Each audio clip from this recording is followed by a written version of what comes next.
Përshëndetje të nderuar miqtë e mi, përshëndetje të dashur ndjekës.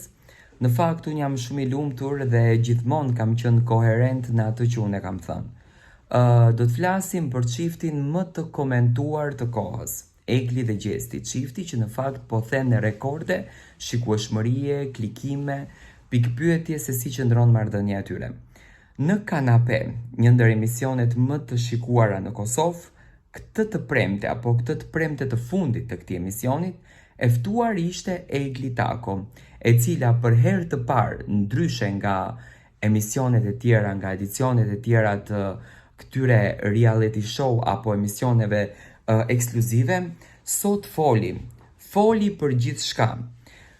Foli për atë marrëdhënien që shumë nuk e besonin. Unë gjithmonë kam qenë koherente dhe kam thënë që Egli dhe Gjesti janë bashkë, nuk janë të ndarë.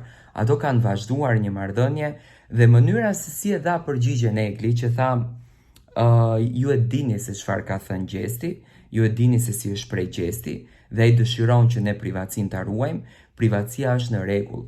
Do me thënë, puthja që Egli ja dërgoi nga studio dhe të gjithë atë shkëlqim të syve të Eglit në emision drejtuar dashurisë së Gjestit, sonte ishte dëshmia e gjithë asaj që unë kam folur 2 muaj apo 3 muaj pas përfundimit të këtij reality show. Egli po shkëlqente. Egli kishte nisur një nismë të mbarë dhe shumë të bukur në jetën e saj në karrierën artistike, po punonte shumë projekte, po sillte shumë këngë dhe gjërat do t'i marrim avash e avash. Fillimisht njëherë do të flas për marrëdhënien e tyre. Kishte shumë analist do t'i quaj këto njerëz që dalin edhe bëjnë analiza të pa imagjinuara, të pa studiuara siç duhet, sepse gjërat duhet i marrim në detaje. Nuk mundemi ne të themi tani të dalim ne në një kanal YouTube-i, edhe të themi që nuk është bashkë tjetri sepse po e bën këtë. Jo, duhet i marrim gjërat në detaje, duhet bëjmë analizë të hollësishme për të nxjerrë përfundimin. Dhe sonte, unë dua ta falenderoj publikisht Eglin, do ta kisha pas qejf ta kem dhe unë në intervistë, pse jo?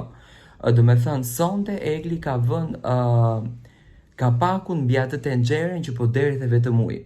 Do me thënë, ajo e pranoi që janë bashkë nëpërmjet përgjigjeve që Egli tha, e pranoi që janë bashkë. Ajo tha që Gjesti preferon që të ruan privatësinë, do me thënë kjo që nuk i bëjnë lajka njëri tjetrit, kjo që nxjerrin lëvizje të njëjta. Tani nuk shte mbet që Egli ta thonte, e më falni o shqiptar të dashur, ne atë e kemi for marketingu, s'kishte mbet atë gjë ta thonte. Po thjesht faktit ajo e la të tregoj që do me thënë, janë në kulmin e tyre, janë në ditët e tyre më të mira, janë në momentet e tyre më të mira, po mundohen ta shijojnë në çdo detaj këtë sukses, këtë famë, këtë arritje kaq të madhe, sepse vetëm ato që merren me art edhe e kanë ëndër artin, e kuptojnë se çka ka arritur Gjesti dhe Egli, se ndryshe nuk e kupton dot. Sepse sot në këtë kohë kur media roz apo kur arti është i mbi bombarduar nga urrejtja, inati, mlefi, mund të punosh super projekte, nuk e arrin dot famën, do të thënë mund të bësh 50 këngë, po kotësh nuk e arrin dot famën. Për Gjestin dhe për Eglin ishte arritja më e mirë. Do me thënë, në pjesën e dashurisë, Egli e la të konfirmueshme që janë bashkë, që kanë një marrëdhënie, që kanë një komunikim, që flasin me njëri tjetrin, që ndajnë mesazhe, që kalojnë minuta, kohë, do me thënë bashkë, janë bashkë. Ta mbyllim njëherë për gjithmonë këtë vorgullën e madhe që është hapur. Tani tek pjesa e bashkëpunimeve. Unë e kam thënë në një video në ditët e kaluara që Egli Tako do të cilën disa bashkëpunime.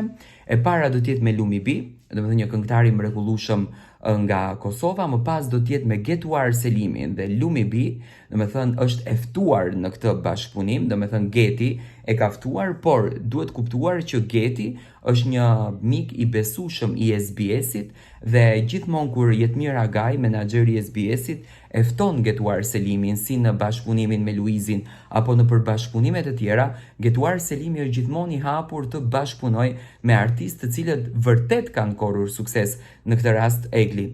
Dhe ajo më e bukura, domethënë ajo qershia mbi tortë, gjitha asaj interviste fantastike, ishte momenti kur Egli Tako tha që së shpejti, tha, do të kemi atë bashkëpunimin e mrekullueshëm, atë bashkëpunimin fantastik të shumë pritur tuaj. Tani, cili është bashkëpunimi i shumë pritur? Bashkëpunimi i shumë pritur është ajo që unë e kam thënë gjithmonë që nuk do e linte topi, nuk do e linte etika që Egli dhe Gjesti nuk do të kishin një këngë së bashku. Do me thënë, presim në ditët në vazhdim, në kohën në vazhdim, Egli nuk dha data që të sjellën një këngë së bashku me Gjestin. Do me thënë, Egli vije fuqishëm në skenë, vije bombastike, le të themi ndryshe se më shumë se çdo herë, dhe vjen në formën më të mirë të mundshme. Tani do shohim se si do e presim publiku një herë këngën e parë, por Egli po shkëlqente. Tani sytë e saj shkëlqenin shumë. Nga çfarë shkëlqenin sytë? Shkëlqenin nga dashuria, shkëlqenin nga ky thashë themi tjetër që po bëhet që nuk dua ta përmend këtu se pastaj lajmi do merr jehon, nuk kemi një lajm të konfirmuar të tillë, por sytë e Eglit shkëlqenin dhe zonjat mund ta kuptojnë më mirë përse shkëlqejnë sytë e një vajze.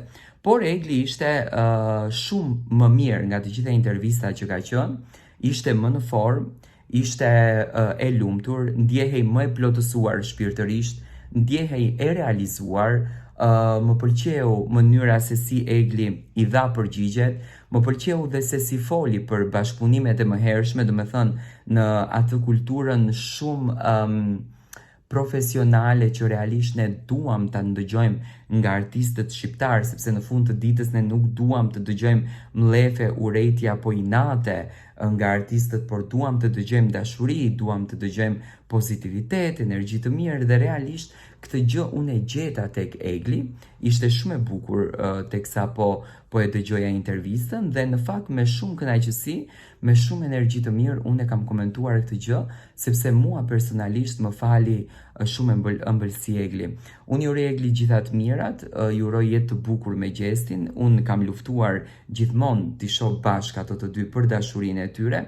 Kam qenë gazetari vetëm që kam qëndruar koherent, kam qëndruar i vërtet, kam qëndruar stoik në atë që e kam thënë që në ditën e parë, sepse është çift shumë i vështirë për t'i analizuar, ma besoni këtë gjën. Do të thënë nuk arrini do t'i analizoni sepse janë çift që përdorin detaje shumë të vogla dhe duhet t'i studiosh hollësisht për t'i kuptuar detajet e tyre. Por Egli sot e la të kuptohet që gjithçka është okay dhe marrëdhënia e tyre është shumë në rregull. Ne do të takohemi sërish së bashku, ju vazhdoni të na ndiqni me subscribe në kanalin Monitor TV për të gjitha lajmet që ne do të ndajmë me ju, edhe pse këto janë pak më amatore, por unë dua të jem së bashku me ju.